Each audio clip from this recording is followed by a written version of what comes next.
प्रिय विद्यार्थियों, आज हम अरस्तु के नागरिकता संबंधी विचारों पर चर्चा करेंगे। अरस्तु ने अपनी पॉलिटिक्स की तीसरी पुस्तक में नागरिकता और संविधान संबंधी विचार दिए। पॉलिटिक्स की ये तीसरी पुस्तक में वह राज्य को नागरिकों का समूह बताने के सिद्धांत पर चर्चा करता है। प्रचलित धारणाओं की आलोचना करते हुए अरस्तु यह प्रश्न उठाता कि नागरिक कौन है, नागरिक कौन कौन व्यक्ति हो सकता है, नागरिक कौन कौन नहीं हो सकते। इसलिए उन्होंने पहले इस पर चर्चा की कि नागरिक कौन कौन नहीं हो सकते। तो उनके मत में जो वर्तमान समय में नागरिकता के जन्म के आधार पर ही नागरिक मिल जाता है, उसको उन्होंने बरकरार करते हुए, उसकी आलोचना करते हुए, उनके अनुसार नागरिक कौन कौन नहीं हो सकते, इस पर उन्होंने चर्चा की। उन्होंने कहा कि केवल निवास से ही कोई व्यक्ति नागरिक नहीं हो सकता, क्योंकि निवासी तो विदेशी और दास भी राज्य में रह सकते हैं। इसलिए किसी को निवास के आधार पर उसकी नागरिकता नहीं दी जा सकती। दूसरा है, अभियोग चलाने के अधिकार भी नागरिकता प्रदान नहीं करता, क्योंकि यह अधिकार विदेशियों को भी संधि के द्वारा प्राप्त किया जा सकता है। तीसरा है, जिनकी नागरिकता छीनी गई है या जिन्हें देश निकाला मिल चुका है, वे भी नागरिक नहीं है। चौथी है, किसी राज्य के क्षेत्र में जन्म लेने या किसी नागरिक की संतान होने से कोई व्यक्ति नागरिक नहीं बन सकता, क्योंकि यह लक्षण पुराने राज्यों के विषय में तो ठीक हो सकता है, किंतु नए राज्यों के प्रारंभिक नागरिकों पर लागू नहीं हो सकता।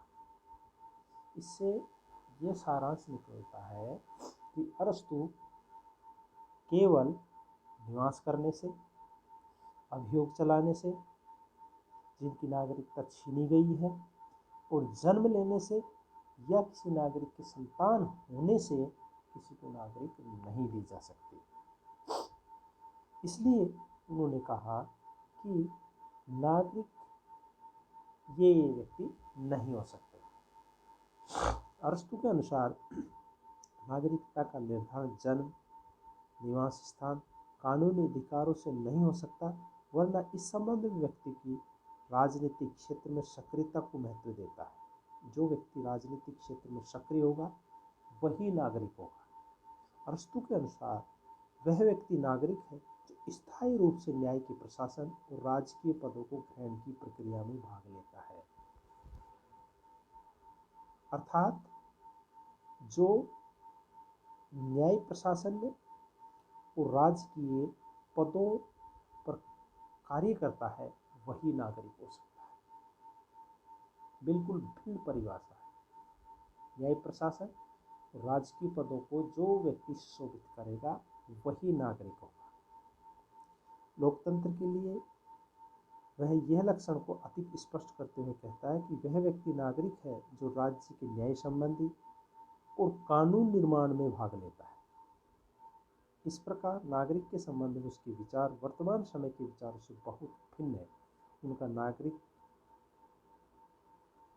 वर्तमान समय के नागरिक की भांति केवल मतदाता ही नहीं है, वरन वह शासन के कार्यों में वास्तविक रूप से भाग लेने वाला, शासक और शासित बनाने वाला, कानून निर्माण करने वाला, न्याय संबंधी कार्यों में सक्रिय रूप से हिस्सा लेने वाला नागरिक हो सकता है। नागरिक के संबंध में उसकी यह धारणा तत्कालीन यूनानी राज्यों की प्रत्यक्ष प्रजातांत्रिक व्यवस्था के अनुरूप है। एथेंस में शासन संबंधी मामलों पर विचार के लिए इक्लेसिया नामक संस्था होती थी और न्याय कार्य के लिए हेलिया नामक सभा थी, जिसमें 30 वर्ष और अधिक आयु के नागरिक भाग ले सकते थे। वर्तमान समय में जो मतदान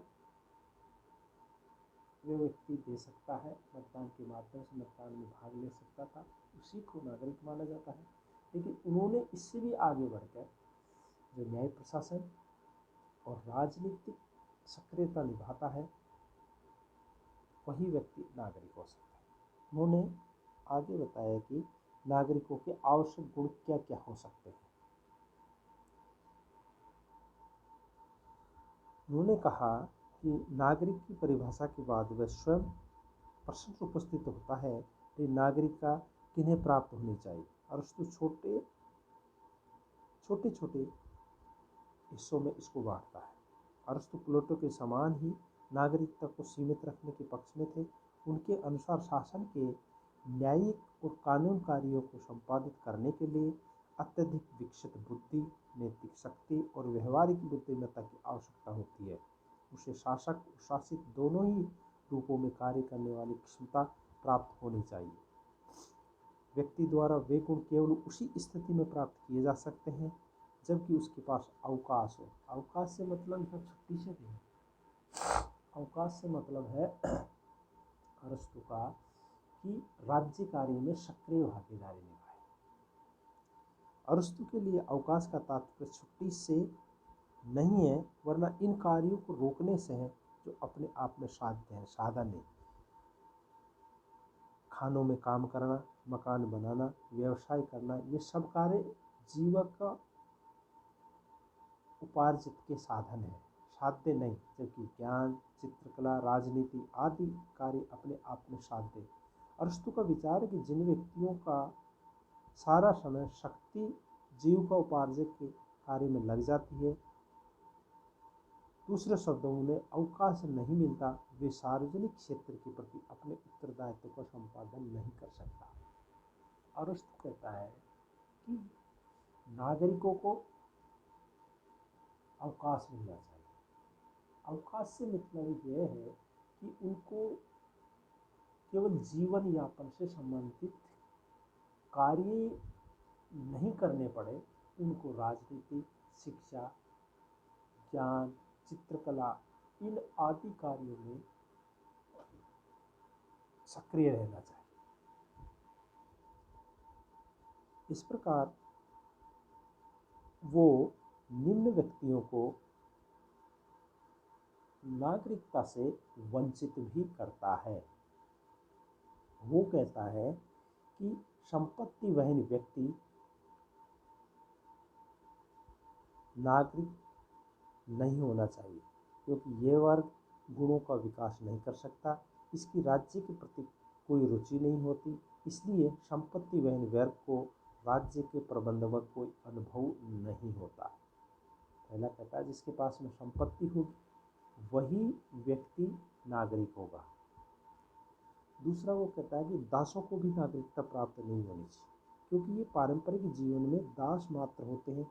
शारीरिक परिश्रम के कार्य करने के कारण उनमें उचित विवेक नहीं होता, उनके पास अवकाश भी नहीं होता। तीसरा है श्रमिक वर्ग के व्यक्तियों को भी नागरिकता से वंचित रखता, उनके अनुसार अवकाश नहीं होता, वे नागरिक गुणों की विकसित करने की स्थिति में नहीं होते। श्रमिक वर्ग, दास वर्ग जिनके पास में संपत्ति नहीं है। फोर्थ है सूदखोर व्यक्तियों को भी नागरिकता नहीं होनी चाहिए। और इससे बढ़कर वो कहता है स्त्री और बच्चों को भी नागरिकता प्राप्त नहीं होनी चाहिए क्योंकि उनकी बौद्धिक क्षमता हीनतर स्तर पर होती है, उनकी बौद्धिक स्तर इतना अच्छा नहीं होता जिससे कि वो कार्य कर सकते हैं। इसके साथ ही वह वृद्ध व्यक्तियों को भी नागरिक नहीं मानता क्योंकि शारीरिक रूप से वो शक्तिशाली नहीं रहते। इससे ये स्पष्ट है कि अरस्तु किन किन व्यक्तियों को तो नागरिक मानता है, किन किन व्यक्तियों को नागरिक नहीं मानता।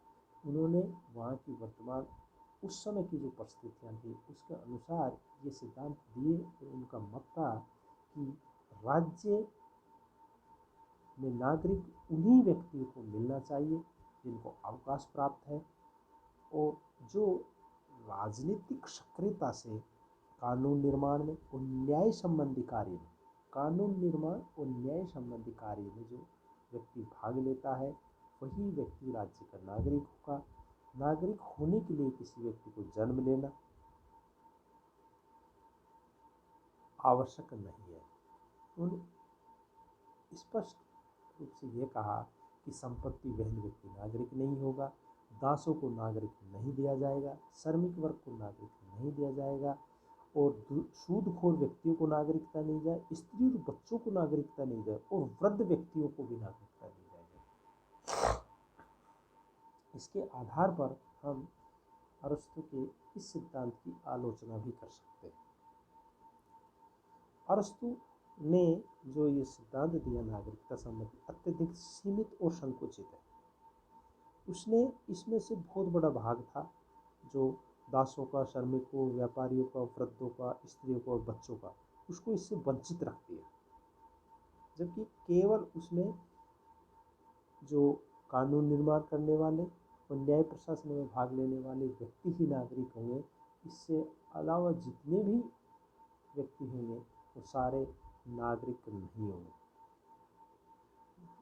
यह धनिक तंत्र के दृष्टिकोण से है, उन्होंने अपने विचार दिए।